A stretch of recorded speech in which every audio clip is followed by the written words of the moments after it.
Isang taon matapos barilin niya ang kanyang kapitbahay dahil umano sa pagbibidyoke, inaresto ang suspect na miyembro rin daw ng isang tinatawag na gun for hire na grupo. Narito ang pagtutok ni Oscar Oida. Marso noong nakaraang taon nang mapatay si Alicia Quiroz sa mismong bahay nito sa San Jose del Monte, Bulacan. Sabog ang mukha ng biktima matapos umanong barilin sa bibig ng kapitbahay na naingayan daw sa pagbividyoke nito.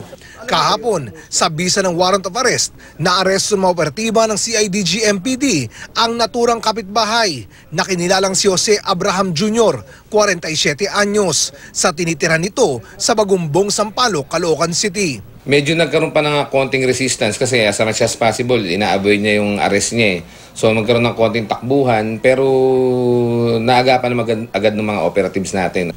Pero ayon kay Abraham, walang kinalaman sa videoke ang pagkamatay ni Quiroz. Wala pong videoke ng gabi na yun.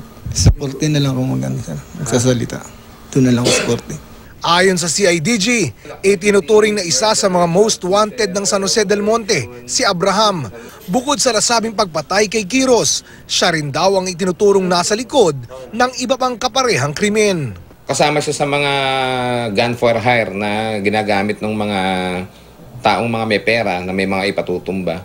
We are also verifying other warrant of arrest against Jose Abraham kasi allegedly meron daw siyang murder case sa Infanta, Quezon, murder case sa Bulacan at frustrated murder sa Valenzuela City. Hindi po totoo yan, sir. Mga paratang lang po sa akin yung mga hayop na yan dyan.